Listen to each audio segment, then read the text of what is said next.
know that humility that I've liked, subscribed, shared, and I've also made sure to become a Patreon, and I've also made sure to throw money at us via PayPal? Absolutely, because I love this show. Do you know that humility is my best virtue? Oh, really? Right next to humility. I have a lot of virtues. I mean, well, I don't want to be chastity, right? Yeah, chastity is my biggest. Well, okay, all right. Let's delete all that. We're going to cut that out. It might be hard for you to forget chastity. It probably is very hard. It's a very big thing. Very, very. You have a long history of chastity, don't you? Long and hard. But anyway, as we said, humility is your great virtue. Humility is my best virtue, and I'll tell you why. Because of Saint Teresa of Avila. She's a Catholic mystic and considered a saint, and actually considered a doctor of the church. One of the few women who are considered a doctor of the church. But anyway, she wrote that humility is truth, and people often say that if you're really humble, you cannot acknowledge the truth about how good you are. And she opposes that idea, from a mystical point of view. And so it's funny, you and I were talking a little bit before about how Catholics for a long time had a sort of a corner on mysticism. But I wanted you to explain how you think that a modern theology and modern religious movements have actually developed their own mysticism. So I'm interested to hear, and I think our fans are too. Certainly. Well, I think Julia of Norwich probably marks the peak in medieval Christian mysticism. Okay. I would say. Norwich, I would agree with you. Yeah. It's a very subjective sort of comment, but let's just say for the point I'm making. Yeah. Shortly after Julian of Norwich, something like 100 years later, we have the Protestant Reformation. Right. And I think what the Protestants were obsessed with, Luther and Calvin especially, they were obsessed with making a methodology. Some sort of methodology that was like, the Catholic Church, they had a pretty good setup of traditions. This is how things work. This is just how it's run. Yeah. And early on, the Protestants didn't have anything like it. They just knew the Bible alone, sola scriptura. That's it. Well, how is Protestant mysticism rooted then? Because we know how the Catholics are rooted. See, I'm getting there. So because they had it so... hurry up. Yeah, just let me blow through a couple hundred years within a few sentences. No worries. Right. So because it was so structured, I think that the very soul calls for a certain amount of mysticism. Now, the word mysticism in modern Christian circles is a very big no-no. That's almost synonyms with paganism.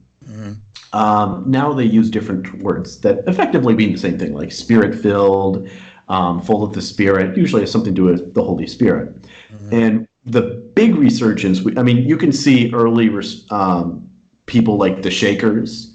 That's a big one in, I believe, early America, Protestant America, First Enlightenment, Second Enlightenment.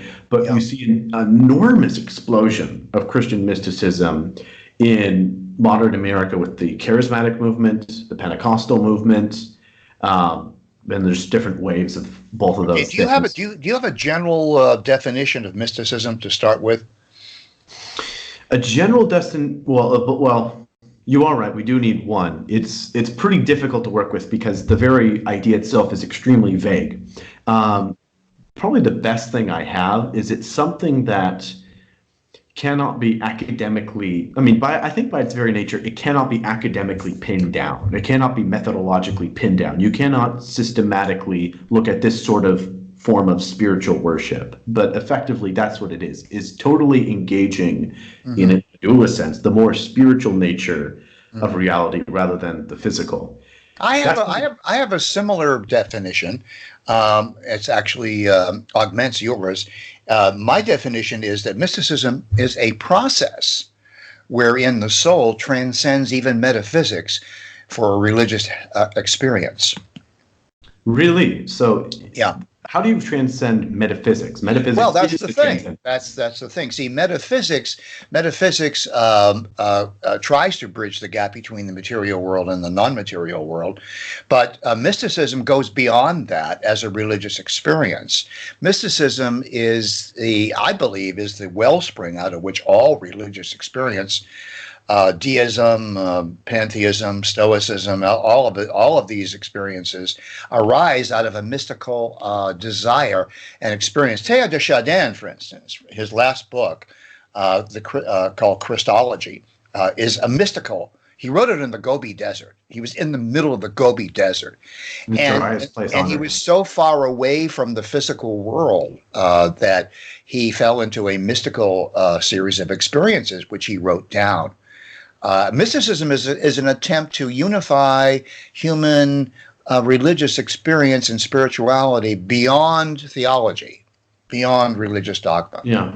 Which is very difficult to do because as we discussed in a previous podcast, how people are trying to pin things down logically and whatnot. But as we discussed, there's a certain amount of feelings that you need, and it's very different. And mysticism is fully throwing everything to the wall.